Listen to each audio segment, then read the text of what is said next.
dores. Deus sabe todas as lutas que temos enfrentado para estarmos aqui. Se você quiser marcar a leitura bíblica, será usado nessa noite, está em Êxodo 32, do versículo 1 ao 7. Êxodo, capítulo 32, versículo 1 ao 7.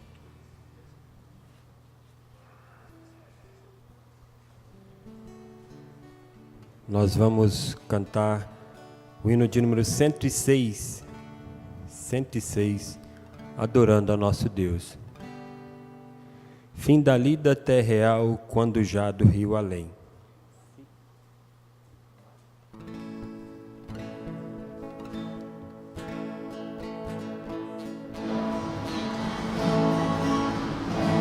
Fim da lida até real, quando já do rio além, desta vida tão gloriosa me encontrar.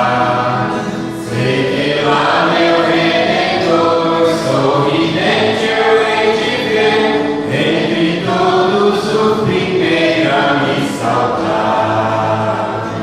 Hei de ver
Jesus, meu melhor amigo.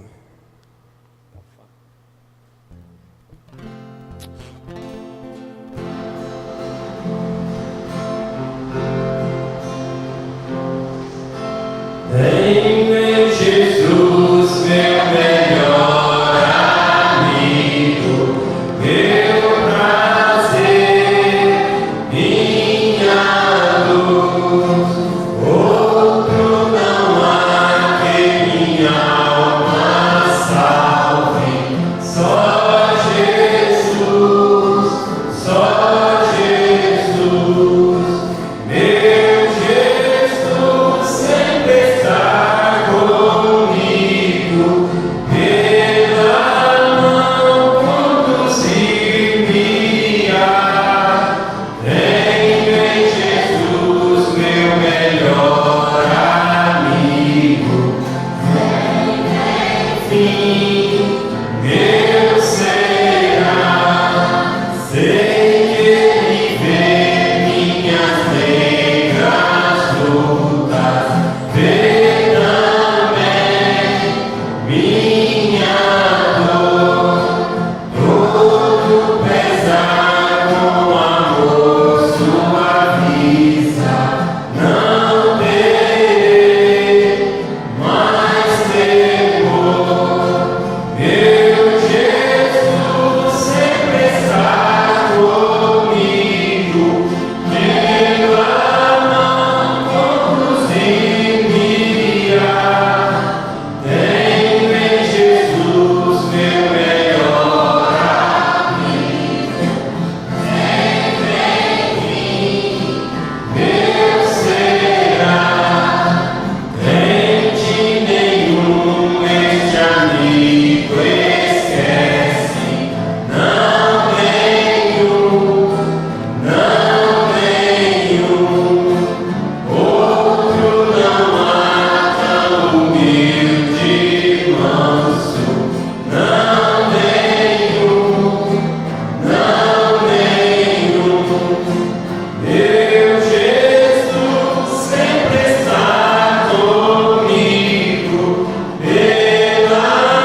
Vicente quer cantar um hino com a igreja, o hino de número 221.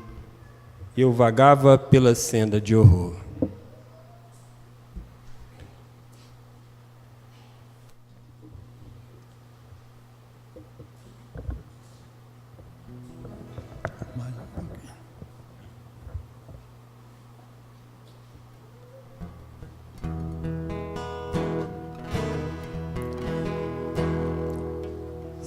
Se a gente não fizer finca a pé, a gente não canta aqui.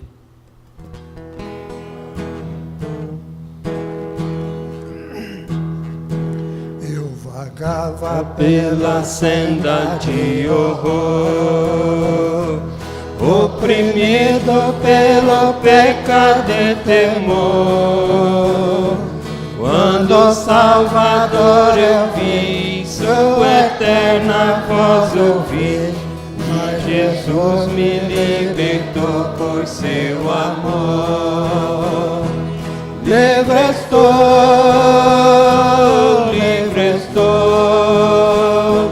pela graça de Jesus, livre estou, livre estou, livre estou. Aleluia, pela fé livre estou. Eu vagava pela senda de horror, não pensando no amor do Salvador. Eu vagava sem ter luz, longe do Senhor Jesus, mas liberto hoje canta a Deus louvor. Livre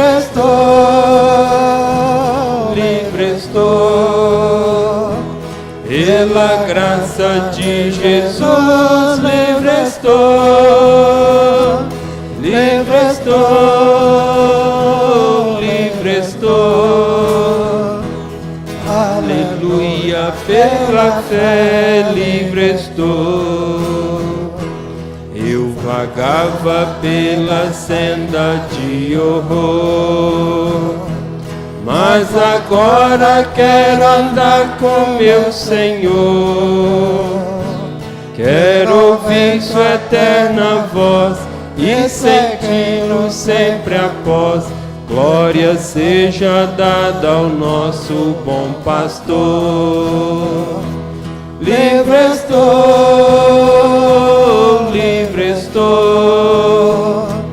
pela graça de Jesus, livre estou, livre estou, livre estou. Aleluia, pela fé livre estou. Amém.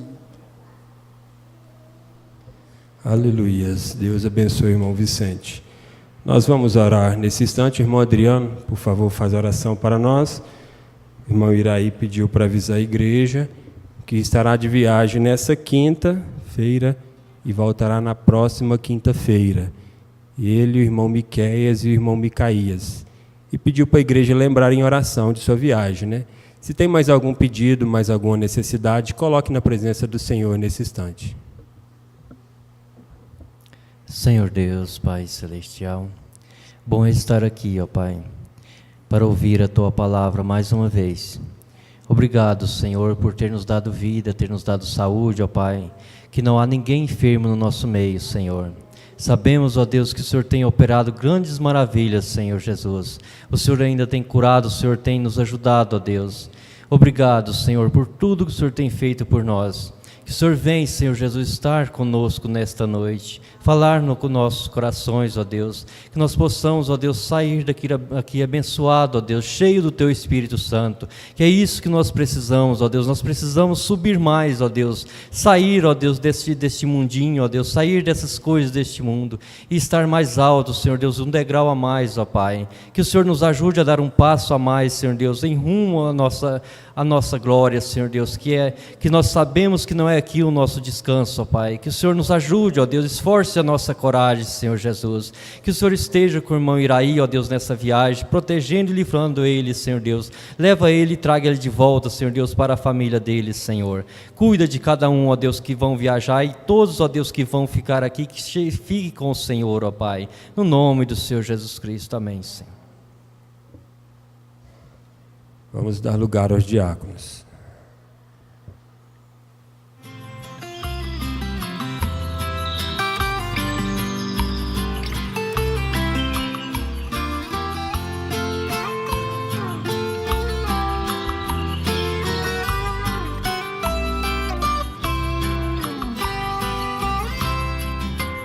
Caminhando eu vou ao encontro de meu Cristo Jesus Salvador. Se com lutas lutarei contente, é chegar lá no céu que eu vou. Quando o sol se esconde no monte, sinto gozo e dou glória ao Senhor. Pois o dia que passa não volta, e mais perto de meu Rei estou.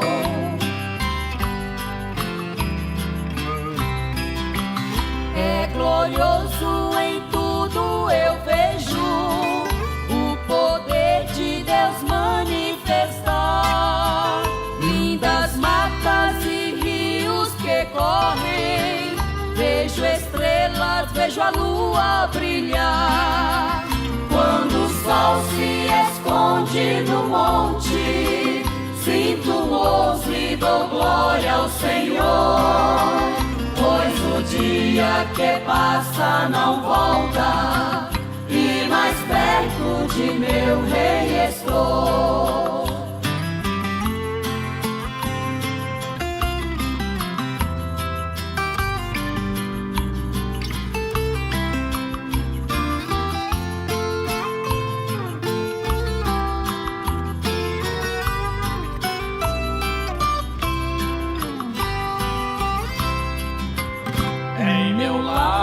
Sinto seu perfume, e por todas as partes que vou, no trabalho eu sinto tuas mãos me ajudando com muito amor. Quando o sol se esconde no monte, sinto gozo e dou glória ao Senhor. Pois o dia que passa não volta, e mais perto de meu Rei estou. Quando o sol se esconde no monte, sinto gozo e dou glória ao Senhor. Pois o dia que passa não volta, e mais perto de meu Rei estou. Pois o dia que passa não volta, e mais perto de meu Rei estou.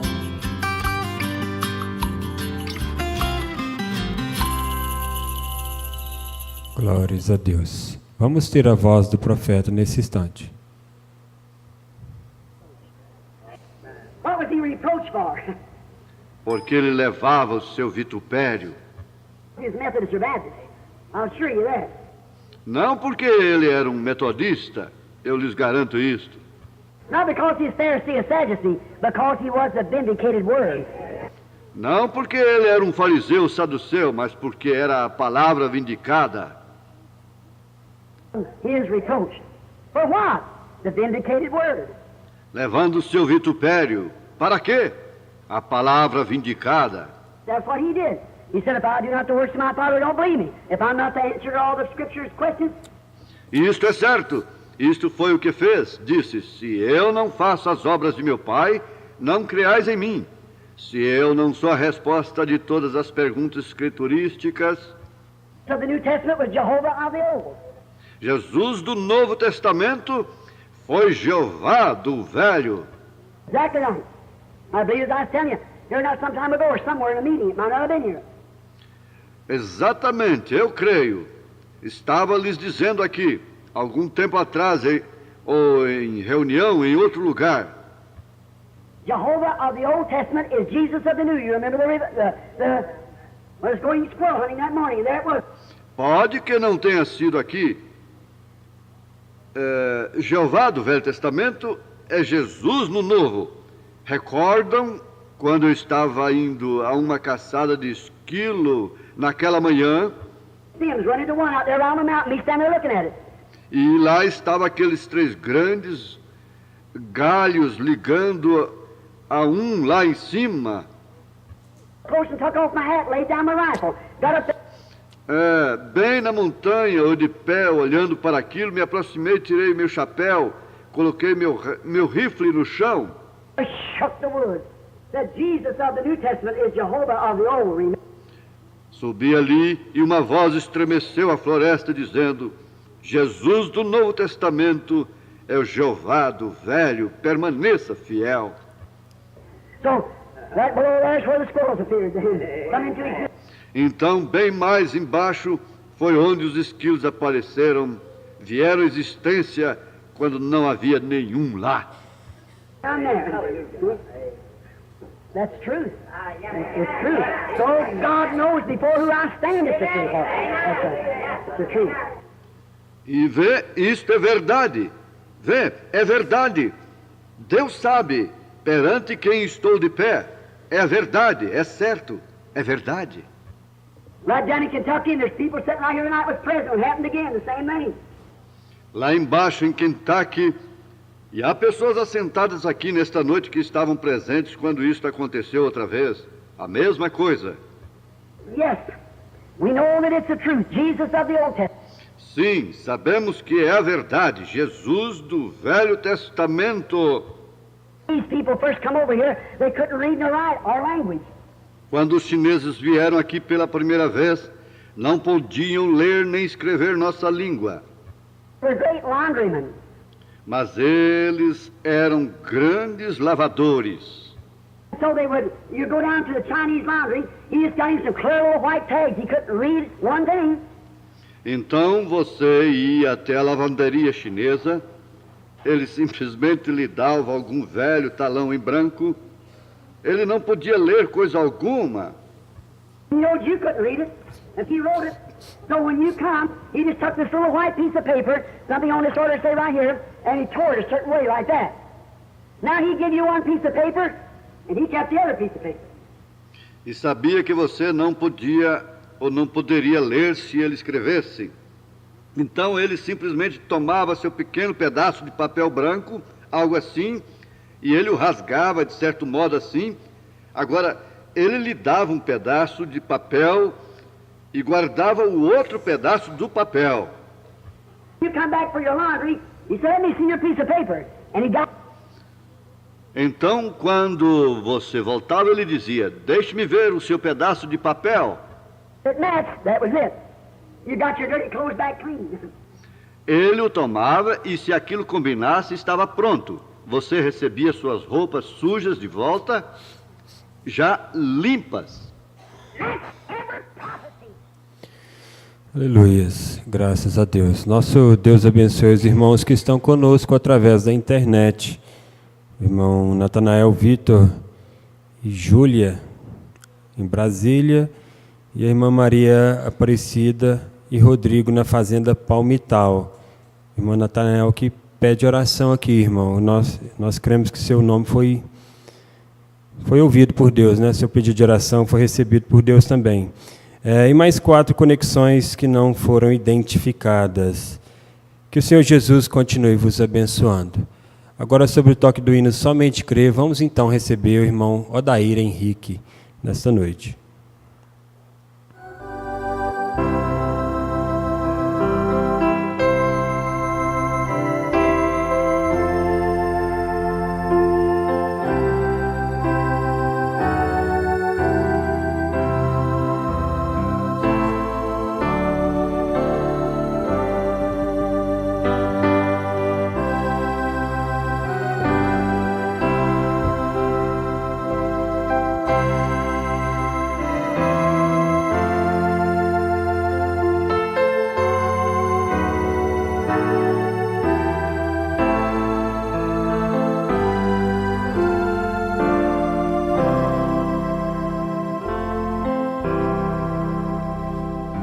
Nosso bendito e amado Pai Celestial, graças te damos por mais esta oportunidade de estarmos em Tua casa, onde cremos que o Senhor derramará sobre nós as bênçãos celestiais, que já têm sido derramadas desde o início desta reunião.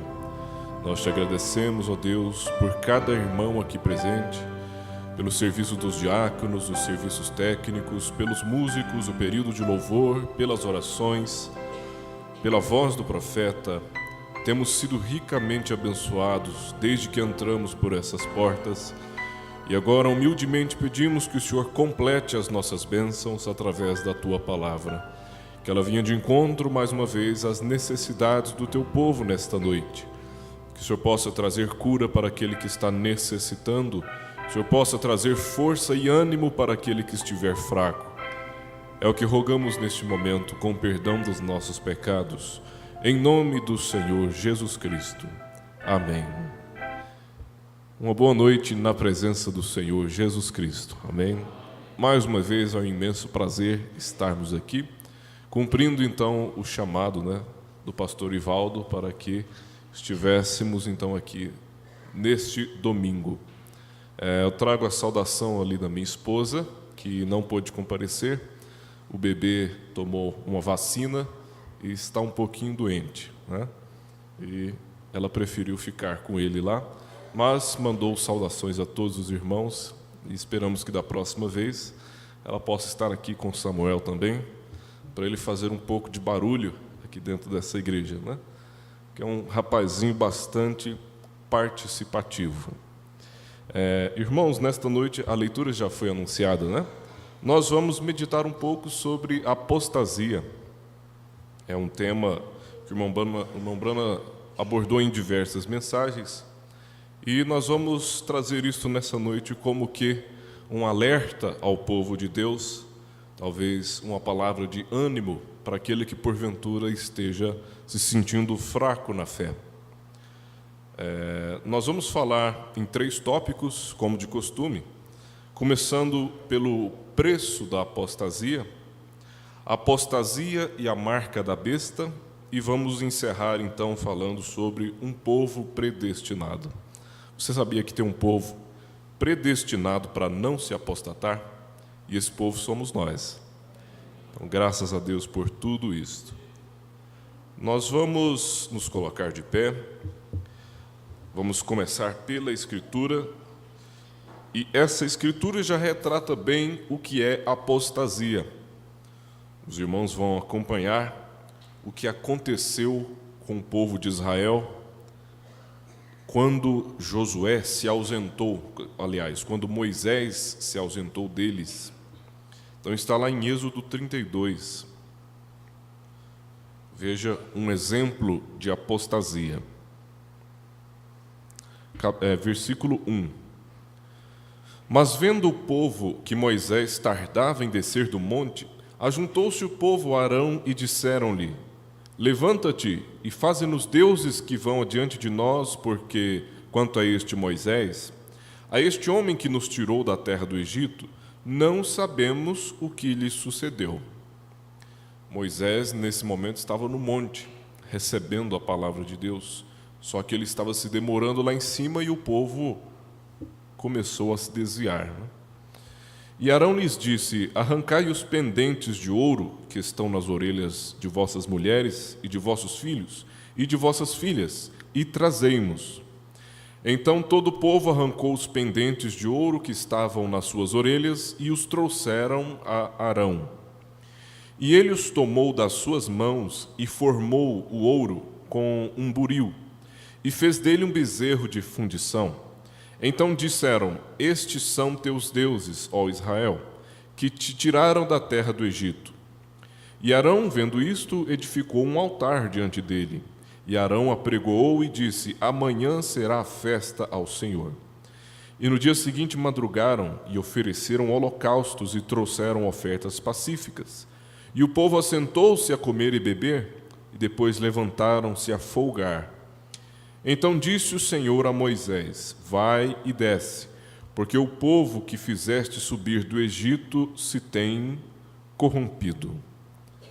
Deus bendito e amado, agradecemos pela leitura da Tua Palavra, o que muito já nos abençoa, o que nos serve, ó Deus, de alerta, nos serve de repreensão, porque sabemos que na ausência de um profeta, um povo se corrompe. Mas a Tua graça e a Tua misericórdia têm provido para nós um profeta nesta era. Isto tem nos mantido afastados da apostasia desta era. Que a Tua palavra, ó Deus, possa ser vivificada em nossos corações pelo Teu Espírito Santo. Rogamos em nome do Senhor Jesus Cristo. Amém. Graças a Deus. Podeis vos assentar.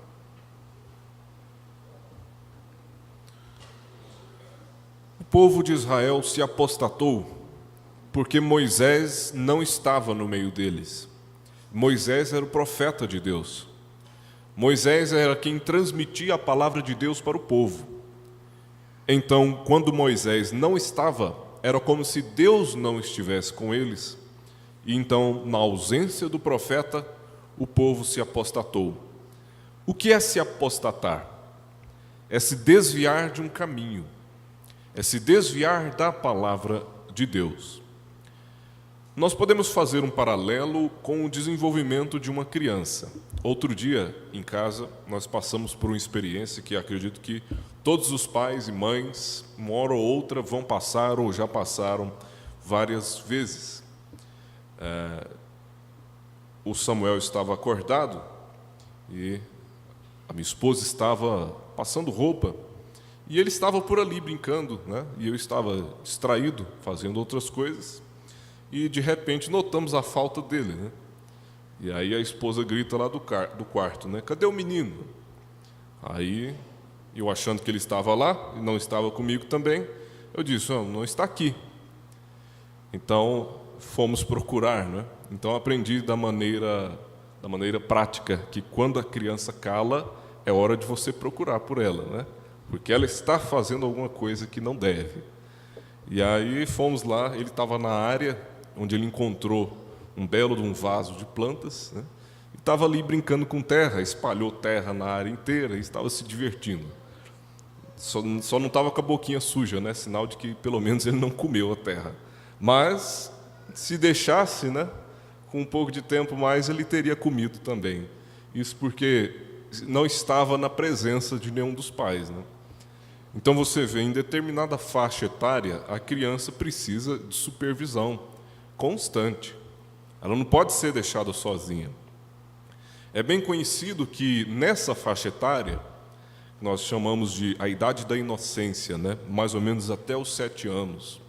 Como ela não tem uma consciência muito formada, ela precisa de regras na sua vida. Ela precisa descobrir, ela precisa aprender quais são os limites que ela tem. O que é que ela pode fazer, o que é que ela não pode fazer. E aí é o papel dos pais, né? Dizer o que pode e o que não pode. Ela precisa de regras. Se ela não tiver regras, ela vai crescer como os muitos delinquentes que nós estamos vendo por aí, que cometem atrocidades. Isso porque foram crianças criadas sem regras. Nessa idade da inocência, a criança precisa de regras. E ela tem que saber que, se ela não cumprir as regras, ela sofrerá algum tipo de punição. Então, os pais usam as mais diversas qualidades de punição. Às vezes é só uma repreensão oral, às vezes é só um castigo, e às vezes, dependendo da infração, deve ser aplicada então uma punição física, né? Não se engane. Determinados limites, determinadas regras, só vão ser aprendidas através da punição física. Isso nós temos na Bíblia, isso nós temos o próprio Salomão dizendo que o pai que poupa a vara para o seu filho não ama o seu filho.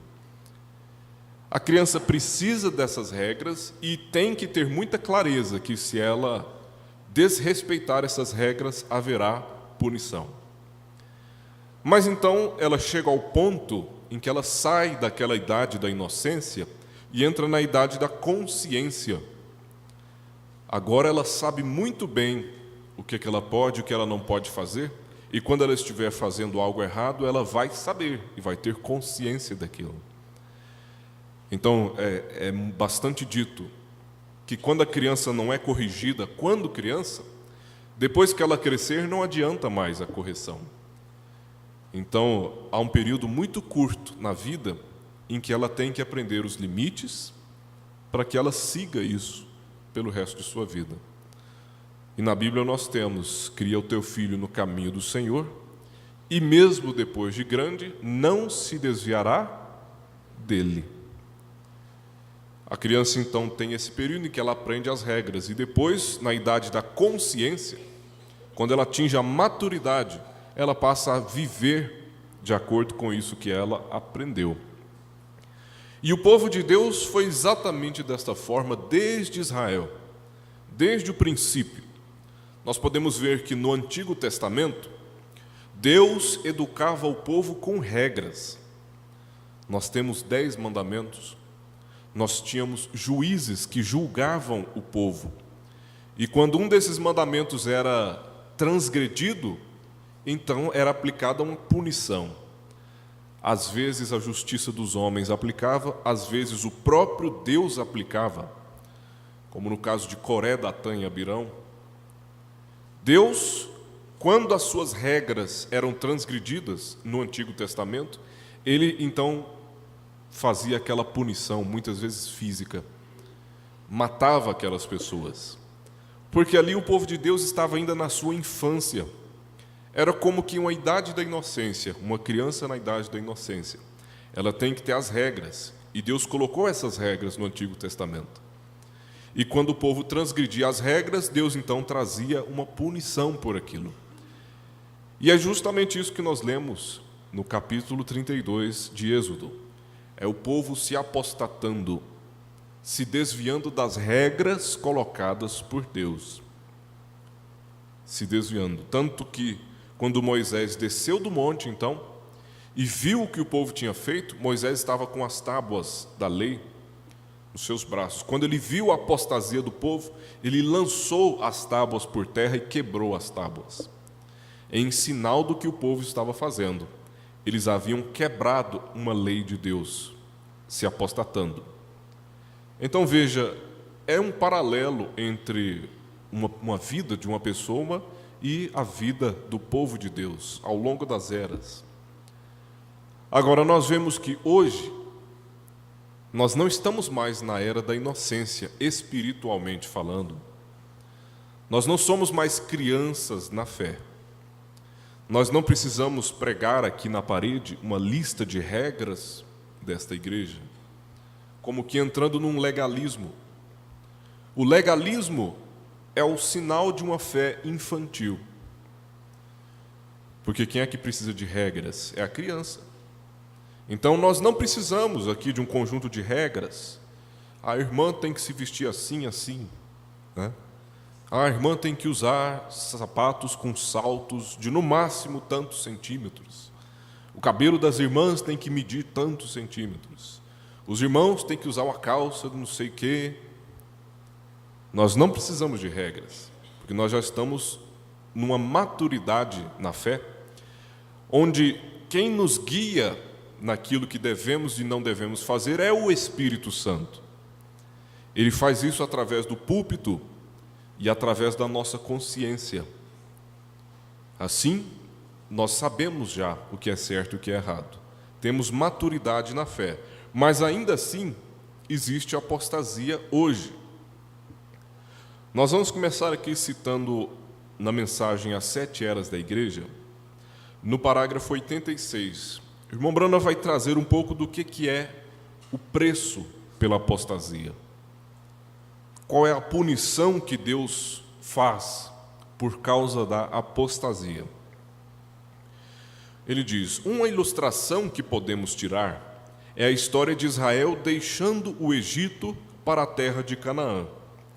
O propósito de Deus nesta era foi levar Israel de fora para dentro, com a finalidade de que pudessem servi-lo.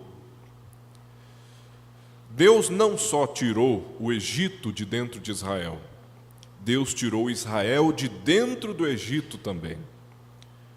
Não se engane, irmão, para você seguir o caminho de Deus é preciso se separar deste mundo. Deus separou o seu povo do Egito, tirou o seu povo do Egito. Deus não criou um Israel dentro do Egito. Primeiro ele tirou Israel do Egito para depois trabalhar com o seu povo. A palavra de Deus requer separação das coisas do mundo. Assim, quando eles deixaram o Egito, todos eles saíram sob o sangue do cordeiro sacrificado. Todos eles saíram debaixo do sangue daquele cordeiro. Todos eles passaram pelas águas do batismo do Mar Vermelho. Aqueles 2 milhões de pessoas. Todos eles viram aquelas maravilhas. Todos eles desfrutaram dos grandes milagres. Todos comeram maná. Todos beberam da rocha. E até onde as bênçãos externas e manifestações dizem respeito a eles, todos participaram em uma maneira semelhante e igual. Ou seja, aqueles 2 milhões de pessoas não tinham distinção entre eles. Todos eles viram os mesmos milagres, todos eles passaram pelo mesmo batismo, todos eles estavam debaixo do mesmo sacrifício. Agora veja o que o irmão Brana diz. Mas, quando eles chegaram a Moabe, aqueles que se associaram na festa de Baal-Peor, todos eles morreram. As suas carcaças caíram no deserto, porque houve aqueles que recusaram a palavra de Deus e se desviaram dela. Essa foi a primeira apostasia de Israel. Quantos aqui se recordam o que aconteceu em Baal-Peor? Quantos se recordam? O que aconteceu em Baal-Peor? Vamos relembrar. Em Baal-Peor, que era uma terra de Moabe, ocorreu ali uma espécie de uma festa mista, em que Israel e os moabitas tiveram uma certa comunhão ali naquela festa, influenciados por Balaão, que foi um profeta alugado por Balaque. Então Balaão teve esse plano. Ele disse: esse povo é abençoado por Deus. Não temos como vencer esse povo, mas nós temos como fazer esse povo se apostatar. Irmão, é essa a estratégia de Satanás sempre. Ele não pode te vencer enquanto você estiver firme na palavra. O que é que ele faz então? Ele vai tentar fazer você se apostatar, para então te vencer. E Balaão fez com que naquela festa o povo de Israel e o povo de Moabe se misturassem. Então os israelitas contraíram casamento com as filhas dos moabitas, os israelitas deram suas filhas em casamento com os moabitas, então houve uma mistura ali. E vamos recordar que Moabe era um parente chegado de Israel. Os moabitas eram, de certa forma, parentes chegados de Israel. Satanás pode muito bem usar um parente chegado para nos fazer nos apostatar. Devemos ter muito cuidado com essas festas, esses ambientes mistos, porque foi justamente num ambiente desse, de festa, em Baal-Peor, que Israel se apostatou, contraindo matrimônio ali com os moabitas, e junto com essa comunhão veio também a idolatria, porque ali alguns de Israel adoraram a Baal também. Então veja, a primeira apostasia aconteceu por conta de uma festa, com parentes chegados. Tudo isso são alertas para nós. Então, aqueles que cometeram aquilo em Baal-Peor, não é? As suas carcaças caíram no deserto, porque houve aqueles que recusaram a palavra de Deus e se desviaram dela. Então, gostaria que vocês notassem bem isso. Isto é apostasia. Quem puder anotar, apostasia é recusar a palavra de Deus e se desviar dela. Bem compreendido? O que é apostasia? recusar a palavra de Deus e se desviar dela. Isso é apostasia. É o objetivo de Satanás, fazer com que um cristão se apostate. Você não pode prosseguir somente com uma parte da palavra, diz o irmão Branham. Há pessoas que parecem envolvidas nas coisas de Deus quase 100%. Envolvidas nas coisas de Deus, quase 100%. Elas são como Judas. Que afirmação forte. Muitas vezes nós dizemos, fulano é muito envolvido, né, com as coisas de Deus. Mas veja, Judas era quase 100% envolvido com as coisas de Deus. Quase, o problema é o quase. Ninguém, senão Jesus, conhecia exatamente que espécie de pessoa era Judas. Assim chegou o dia quando Judas fez exatamente o que Israel fez em Baal-Peor. Ele decidiu que devia se associar com as forças da falsa vinha, entrar na organização financeira e política da religião do antipalavra, do anticristo. E ele o fez, ele era nécio. Os outros 11 não eram. Eles não poderiam ser porque eram dos eleitos. Assim, quando Judas saiu e traiu o Senhor, o seu nome foi removido do livro da vida. Judas foi um apóstata, porque Judas foi chamado assim como os outros discípulos. Judas viu todos os milagres assim como os outros discípulos. Judas assistiu todas as reuniões de Jesus, assim como os outros discípulos. Ele estava quase 100% envolvido nas coisas de Deus, mas se apostatou. Assim como aqueles 2 milhões de israelitas que viram os mesmos milagres, o mesmo batismo, o mesmo sacrifício, muitos se apostataram também. E muitas vezes nós nos assustamos com determinadas pessoas que estão sempre nos cultos, são assíduos nos cultos, mas de repente se apostatam. Comem da mesma mensagem do irmão Branham, participam dos mesmos cultos, das mesmas bênçãos, mas se apostatam. E por que disso? O que leva a pessoa a fazer isto? Ora, lembre-se, Judas estava quase 100% envolvido nas coisas de Deus. Parágrafo 88.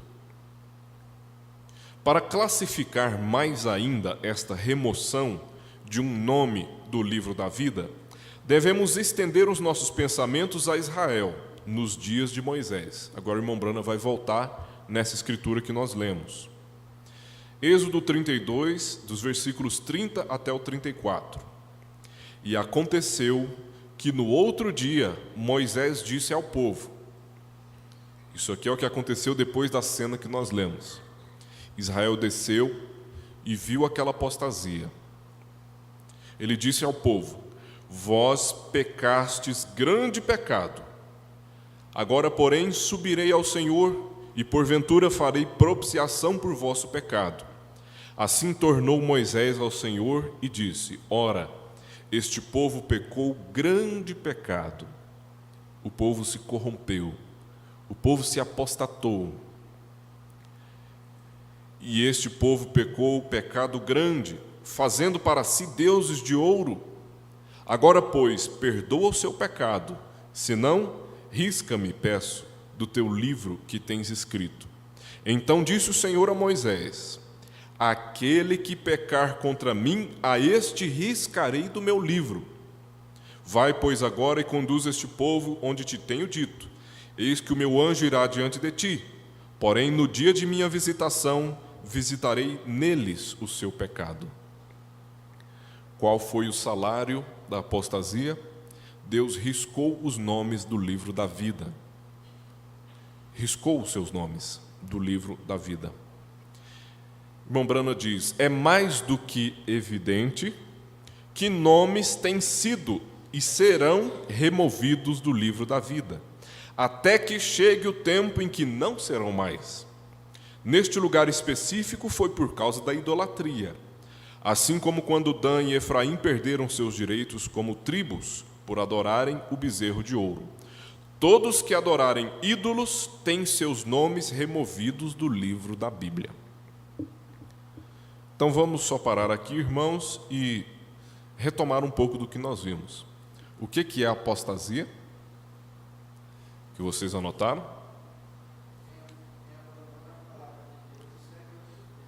Abandonar a palavra de Deus e seguir outros deuses. Ou seja, recusar a palavra de Deus e se desviar dela. E qual é o salário da apostasia? O nome ser riscado do livro da vida.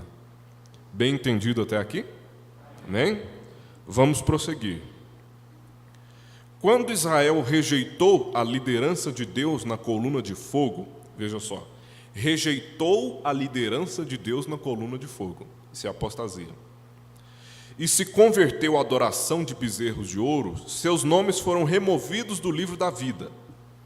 Êxodo 32, 33. Aquele que pecar contra mim, a este riscarei do meu livro. Se tal conversão de ídolos exige a penalidade da remoção dos nomes do livro da vida, então mais seguramente a rejeição de Israel a Cristo como Messias exigiria uma penalidade igualmente tão severa. Ora, se eles se desviaram de Deus para adorar a ídolos, isso foi uma apostasia, então seus nomes foram riscados. Quando eles rejeitaram a Cristo, escolheram Barrabás, escolheram a sua tradição morta, escolheram as suas leis, isso também foi uma apostasia. E por isso também os seus nomes foram riscados do livro da vida. Isto é exatamente o que acontece no Salmo 69, que anuncia a humilhação de Jesus, nos versos 21 a 28. Eu vou ler aqui, se os irmãos quiserem acompanhar, no Salmo 69, dos versículos 21 ao 28.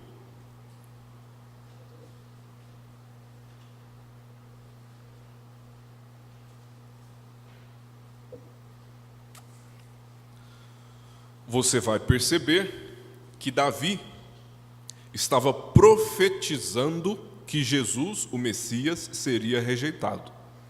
Davi profetizando. Salmo 69, 21 ao 28.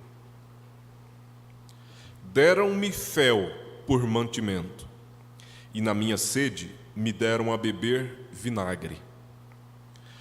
Torne-se a sua mesa diante deles em laço, e para a sua inteira recompensa em ruína.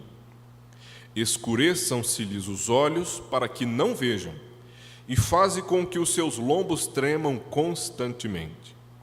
Derrama sobre eles a tua indignação, e prenda-os o ardor da tua ira. Fique desolado o seu palácio, e não haja quem habite nas suas tendas, pois perseguem a quem afligiste, e conversam sobre a dor daqueles a quem feriste. Acrescenta iniquidade à iniquidade deles, e não entrem na tua justiça. Sejam riscados do livro da vida, e não sejam inscritos com os justos. Davi profetizando que o Messias seria rejeitado, e que os judeus, por terem rejeitado ele, teriam seus nomes riscados do livro da vida. O irmão Branham continua. Quando os judeus rejeitaram a Jesus, Deus literalmente passou dos judeus para os gentios. A apostasia de Israel foi a forma como Deus encontrou para tratar com os gentios. Mas, como nós temos visto com muita ênfase nos últimos cultos, essa apostasia de Israel é temporária. Ela começou lá, quando eles crucificaram Jesus, mas ela tem um prazo para terminar. E nós estamos vendo, nesse tempo presente, todos os sinais de que a apostasia de Israel está terminando. Israel está voltando para Deus e Deus está voltando para eles. Irmãos, é hora de nos prepararmos para ir embora. É hora de prepararmos para subir deste mundo. O tempo dos gentios está terminando. Que privilégio viver nessa última era. E estar, é claro, dentro da palavra da era. Vamos agora falar sobre apostasia e a marca da besta. Isso está na mensagem A Marca da Besta. Nós vamos ler no parágrafo 145 em diante. E você vai perceber que a apostasia é a marca da besta. Irmão Brana diz: Paulo disse: aquele dia não deveria vir sem que antes viesse a apostasia e se manifestasse o homem do pecado. Agora, observe, ele declara que é um homem, está certo? E a congregação diz amém. Paulo disse: ele é o homem do pecado, o qual se opõe e se levanta contra tudo que se chama Deus, de modo que ele é adorado como Deus. Quem é esse? Quem é este homem que é adorado como Deus? O anticristo. Então veja, quando o anticristo vier, ocorrerá uma apostasia. Então, ele disse: aquele dia, que dia? O dia do Senhor. Não poderia vir sem que antes viesse uma apostasia. O que é isto? Uma condição morna da igreja. Qual que é a igreja morna? Laodiceia. Deus mesmo foi quem disse que essa é uma igreja morna, né? Quem dera fosse fria ou quente, mas porque é morna, vomitar-te-ei da minha boca. É a igreja de Laodiceia. A apostasia leva esta igreja a ser morna. É a condição da era de ser uma igreja morna. Isso tem produzido crentes mornos também. Mas você está vendo qual é a marca da besta? É a marca da apostasia. É uma pessoa que somente pensa: bem, eu pertenço à igreja, eu sou simplesmente tão bom quanto os demais, eu não pertenço a esta igreja?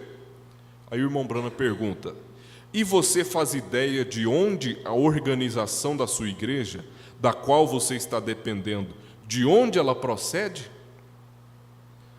Porque, irmãos, tem muita gente por aí acreditando na sua salvação, dizendo: ah, eu sou crente da igreja tal, então eu sou salvo.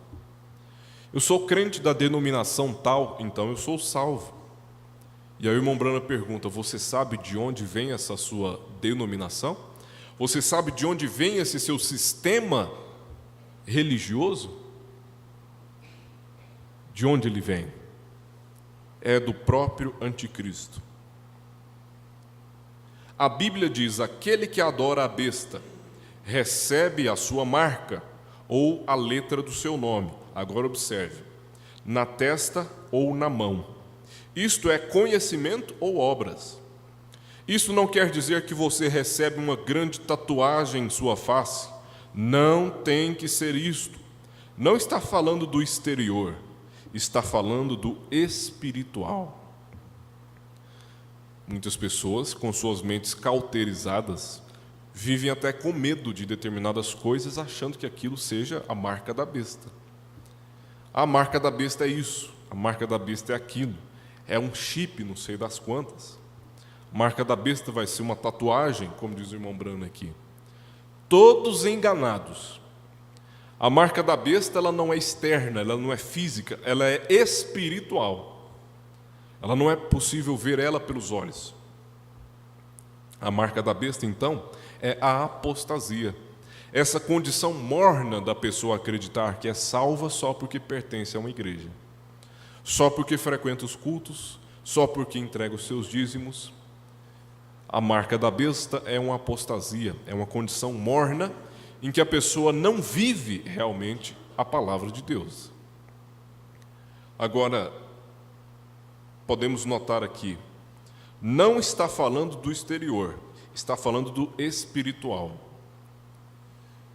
Me marcou muito na última ceia em Bonfinópolis, e o pastor Ivaldo disse sobre a carga que vem sobre a pessoa que passa pela fila da ceia sem a aparência da santidade. Ele disse que aquilo traz um juízo tremendo na vida da pessoa, que logo ela se apostata. Aqueles que frequentam a fila da ceia sem aparência da santidade. Ora, a aparência da santidade é a nossa aparência externa, nossa aparência física. E todos nós sabemos o que é a aparência da santidade e o que é a aparência da imundície. Agora, é muito interessante notar que a apostasia, ela não é uma coisa exterior, ela é uma coisa interior. A apostasia começa no espírito da pessoa, quando ela começa a recusar a palavra de Deus e começa a se desviar dela. E quando ela se desvia da palavra de Deus, é aí que vem os sinais externos. Que sinais são esses? É a perda da aparência da santidade, onde a pessoa começa a se comportar de forma que não condiz com a palavra de Deus, se apresentar de uma forma que não condiz com a palavra de Deus. Esses são os sinais externos de algo que já aconteceu lá dentro, que foi a apostasia. Então, apesar de a apostasia ser uma coisa espiritual, ela tem os seus reflexos físicos, porque a pessoa se apostata primeiro e depois os sinais vêm. Ela perde a aparência da santidade. Na mensagem às 7 eras da igreja, a era de Laodiceia, parágrafo 140. Eis que estou à porta e bato. Se alguém ouvir a minha voz e abrir a porta, entrarei em sua casa, e com ele cearei e ele comigo. São palavras de Jesus. Agora, há muita confusão quanto a este versículo, porque muitos evangelistas usam-no em um trabalho pessoal, como se Jesus estivesse batendo às portas do coração de cada pecador, pedindo admissão. Por conseguinte, dizem que se o pecador abrir a porta, o Senhor entrará. Então, nós estamos aqui nesse tópico, a apostasia e a marca da besta, só para ficar bem situado. A marca da besta acontece nessa 7ª era, onde aqueles que se apostatam receberão esta marca, porque eles estão se apostatando de Deus e se aproximando do anticristo. E aqui o irmão Brana cita essa escritura, Jesus dizendo, eis que estou à porta e bato. Existe um engano acerca dessa escritura. Jesus não está batendo a porta de cada coração, pedindo permissão para entrar. Jesus não disse isso aqui para indivíduos, ele disse isso aqui para uma igreja. Veja o que o irmão Brana diz. Este verso não está falando aos pecadores individuais. Esta mensagem inteira tem um todo, assim como cada mensagem em cada era. No verso 22 ela diz, quem tem ouvidos, ouça o que o Espírito diz às igrejas. Portanto, esta é a mensagem à igreja da última era. Não é que Jesus está batendo em cada coração pedindo para entrar. Ele está batendo na porta da igreja pedindo para entrar. Agora eu pergunto, quem pede para entrar, está dentro ou está fora? Quem pede para entrar, está dentro ou está fora? Está fora. Irmãos, se Jesus está pedindo para entrar na igreja de Laodiceia, ele está dentro ou está fora de Laodiceia? Ele está fora. Jesus está fora do mundo religioso. Jesus está fora do sistema religioso. Ele bem que tenta entrar, mas eles o colocaram para fora. Que revelação terrível. Esta não é uma mensagem pessoal a uma pessoa. É o Espírito dizendo-nos onde está Jesus. Cristo tem deixado a igreja. Não é este o resultado ou fim lógico? Se a palavra é posta de lado por credos, o Espírito Santo é deposto por papas, bispos, presidentes, conselheiros, e o Salvador é anulado por um programa de obras, ou reuniões de igreja, ou algum tipo de conformidade com o sistema da igreja? O que mais pode ser feito contra ele? Esta é a apostasia, esta é a decadência, esta é a porta aberta ao anticristo. Isso está no parágrafo 140 da mensagem à era de Laodiceia. A apostasia de Laodiceia é tão grande que ela colocou a Jesus Cristo para fora da igreja. Por isso ele está tentando entrar. Mas quando ela o coloca para fora e fecha a porta para ele, ela abre a porta para o anticristo. É exatamente isso. Recusa a palavra de Deus e se desvia dela. Recusa a adoração verdadeira e se desvia para a idolatria. Recusa a palavra vindicada de um profeta e se desvia para a teologia. Recusa a liderança do Espírito Santo e se desvia para a liderança de um papa, de um bispo, de um seja lá o que for. Ficou claro? A igreja de Laodiceia já se apostatou.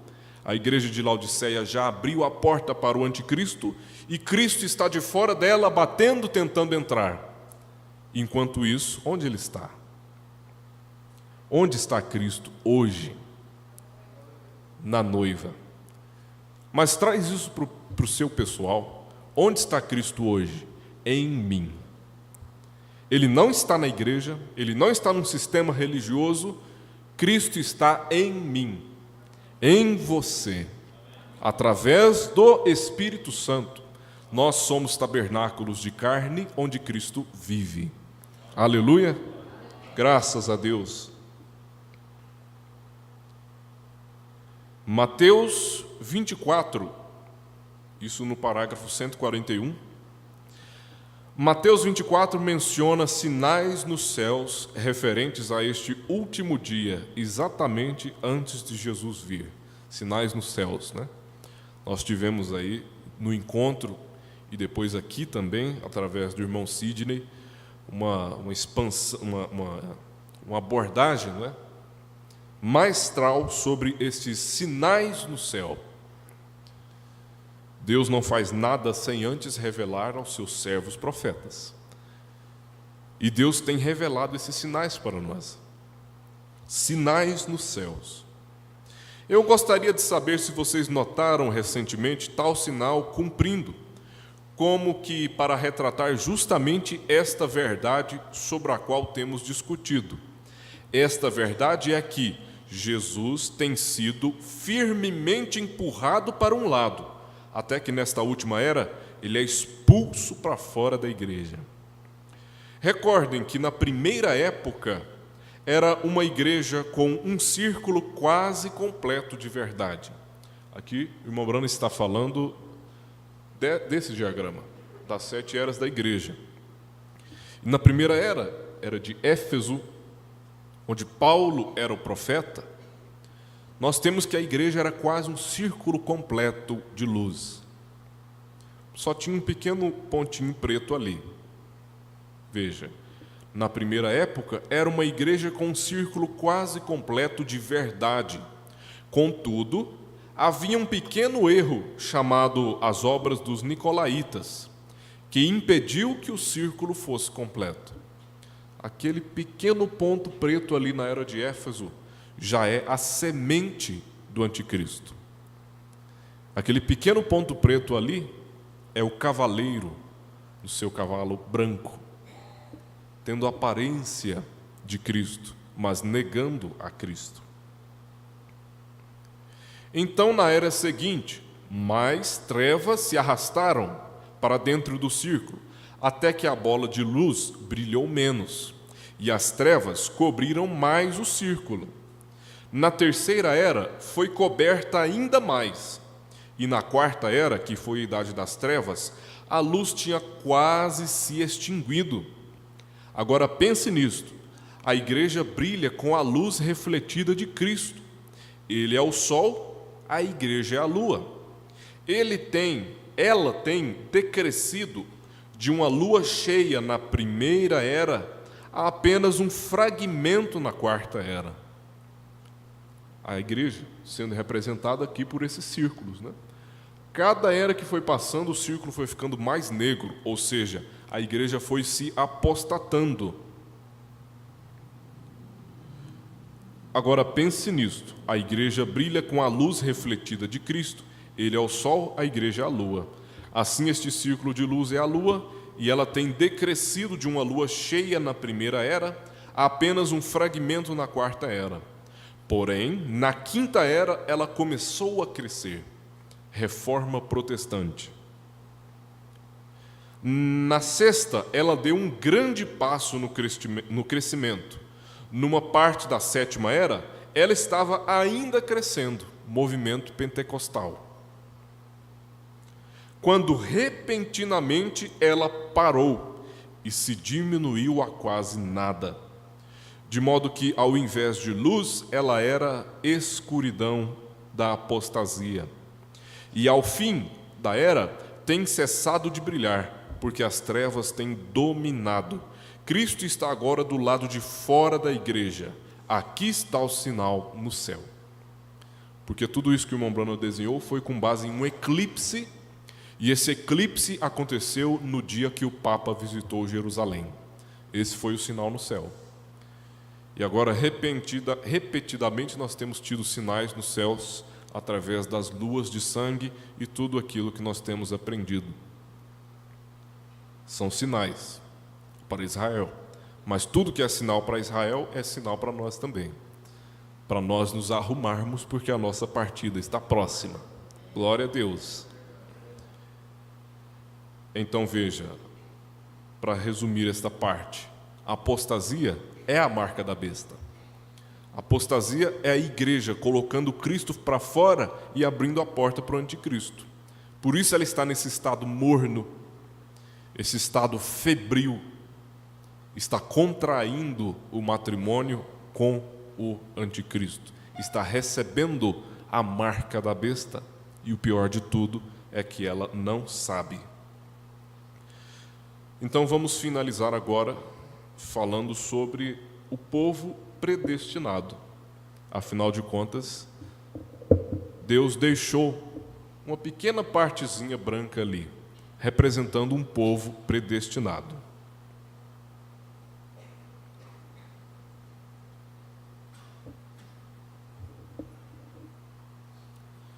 Mensagem: a revelação dos 7 selos. O 6º selo, parágrafo 63.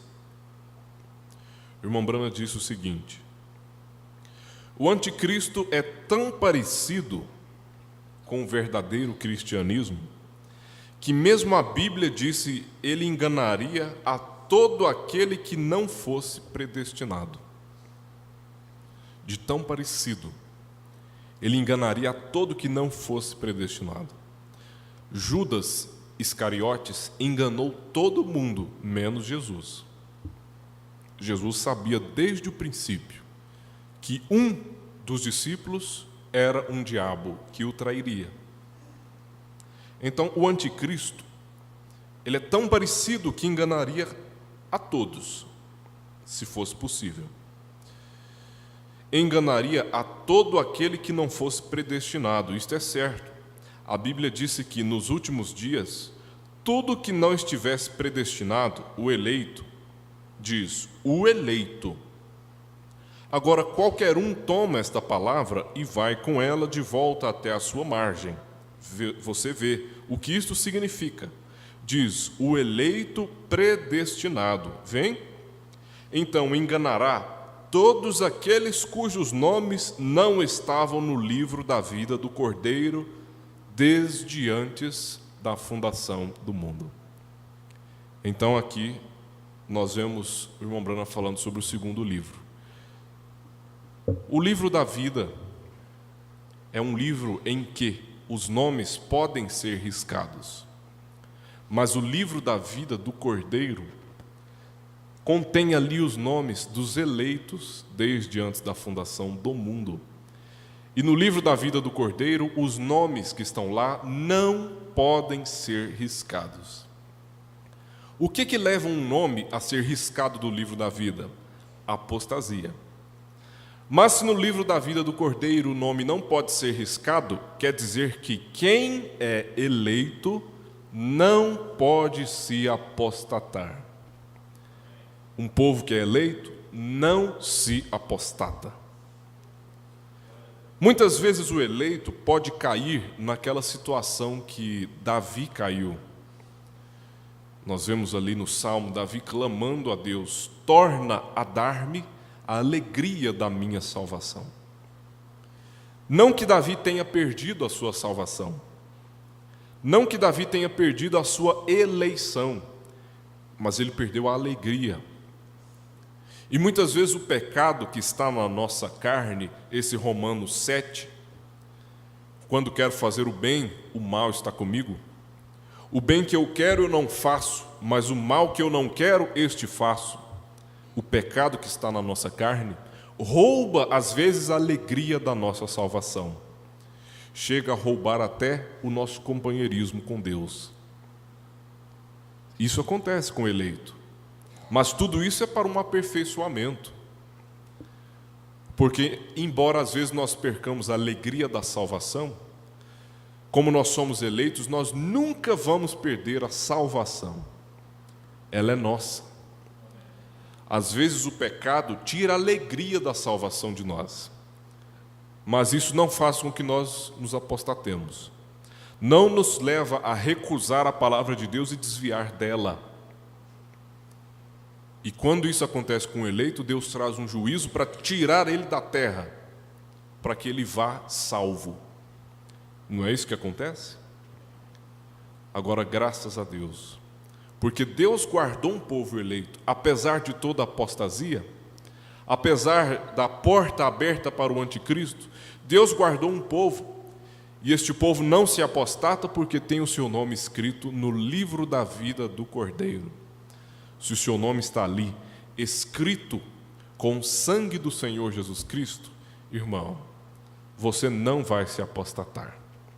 Você se manterá firme nessa palavra, embora às vezes um pouco fraco, um pouco desanimado, sem a alegria da salvação, mas se você está assim nesta noite, que o Senhor Jesus Cristo torne a te dar a alegria da sua salvação, e que você volte deste culto, tendo de novo aquela alegria, aquela satisfação de servir a Deus, aquela aparência da santidade que vem do Espírito Santo. E nós vamos terminar com isto, que quando Israel estava quase entrando ali na terra de Canaã, Deus então ordenou que Moisés enviasse 12 espias para ver a terra. E quando aqueles 12 espias voltaram, 10 voltaram apóstatas. Eles se apostataram por quê? Eles não creram na promessa de Deus, feita a Abraão, Isaque e Jacó. Eles não creram na liderança de Deus, que dizia que eles possuiriam a terra. No que eles creram? No que os seus olhos viram. Eles pensaram que aquelas muralhas fortificadas, eles pensaram que aqueles guerreiros bem armados e bem treinados eram mais fortes do que a promessa de Deus. Aqueles 10 espias se apostataram. Eles recusaram a palavra de Deus e se desviaram dela. Mas Deus guardou 2 entre eles, Josué e Calebe, que mantiveram firmes com a palavra. 2. No meio daquela multidão de 2 milhões de pessoas, Deus tinha guardado 2, para não se apostatar. E assim o irmão Brana prega a mensagem 1 em 1 milhão. Você sabia que você é 1 em 1 milhão? No meio desta multidão apóstata, no meio dessas centenas de milhares de igrejas apóstatas, você pertence a um povo que é 1 em 1 milhão. Irmãos, isso é muito grande para nós. Você está guardado da apostasia porque o seu nome está no livro da vida do Cordeiro. Josué e Caleb. Josué representa quem na Bíblia? Ele é um tipo de quem? De Cristo. E Caleb representa quem? A igreja. Josué e Caleb, Cristo e a igreja. Irmãos, ele guardou uma noiva para ele.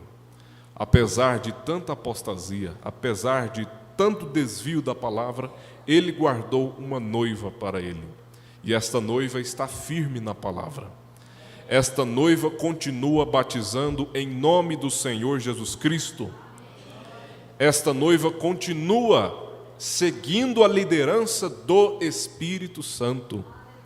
Esta noiva recebeu a palavra do 7º anjo para a era de Laodiceia. Isto é pouco? Isto é a graça de Deus para nós. Amém? Só nos resta agradecer. Vamos ficar de pé? Eu gostaria de cantar um corinho com os irmãos para nós encerrarmos. Achei esse corinho muito adequado. É o corinho número 16 que tinha no nosso cântico antigo. Número 16, sinal. A altura é Ré. Manifesta em mim o teu sinal, Senhor. Tu sabes porque estou falando assim. Manifesta o teu sinal, Senhor, em mim. Manifesta em mim o teu sinal, Senhor. Manifesta em mim o teu sinal, Senhor. Tu sabes porque estou falando assim. Manifesta o teu sinal, Senhor, em mim.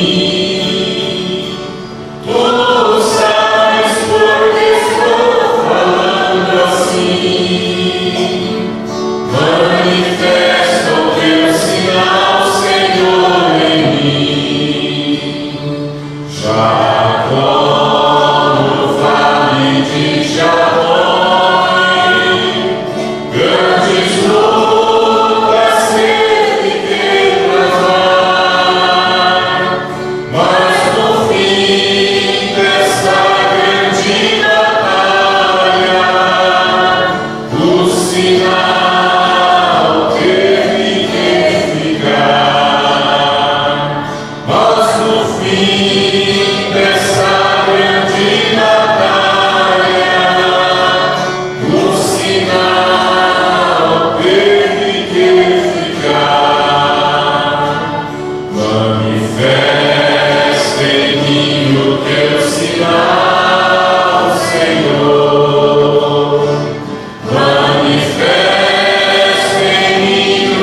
Grande e amado Deus, nós te agradecemos pela tua palavra, por aquilo que o Senhor falou conosco nesta noite. Ó Deus, o resumo de tudo é isto. Eu preciso que o Senhor manifesta o teu sinal em mim, porque a marca da besta já está sendo manifestada aí fora. O mundo já está manifestando o sinal da marca da besta. Só o que está faltando sou eu manifestar o teu sinal em minha vida. O que está faltando é o teu povo tomar a posição de filhos de Deus, receber esta adoção do Espírito Santo, que é o que nós estamos precisando, é o que nós estamos buscando. Ó Pai bendito, fortifica a tua igreja, nos anima nas coisas corretas, nos desanima nas coisas incorretas. Unge o teu povo com teu Espírito Santo. Nos ajude, ó Pai, a nos dedicar mais na nossa vida espiritual. Nos ajude, ó Deus, a dedicar mais na leitura da nossa Bíblia. Nos ajude, ó Pai, a dedicar mais na oração em nossas casas. Oração diária, oração em espírito. Nos ajude, ó Deus, a estar véu adentro, ungidos e vivendo sempre meditando nas tuas palavras, nas tuas leis, nos teus preceitos. Manifesta o teu sinal na tua igreja. Manifesta, ó Deus, aqueles sinais da igreja primitiva, aqueles milagres, aquela fé, aquele amor fraternal entre os irmãos.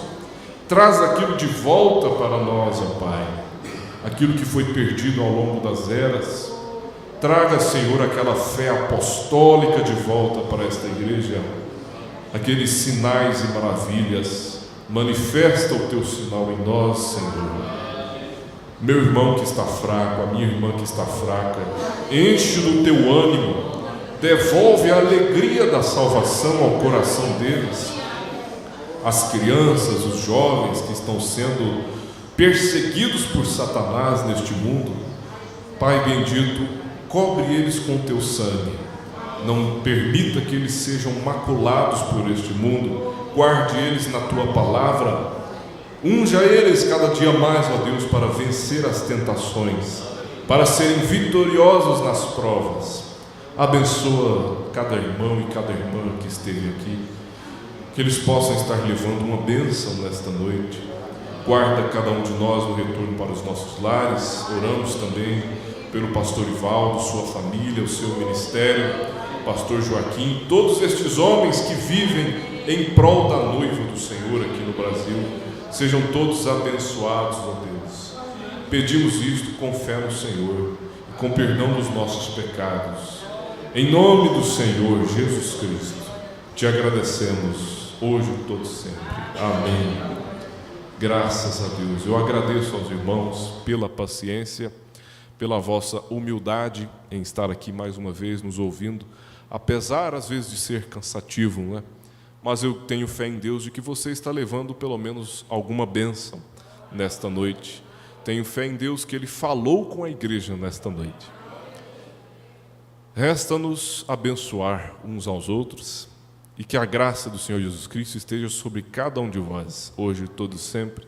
Deus os abençoe e até a próxima, se Deus permitir. Amém.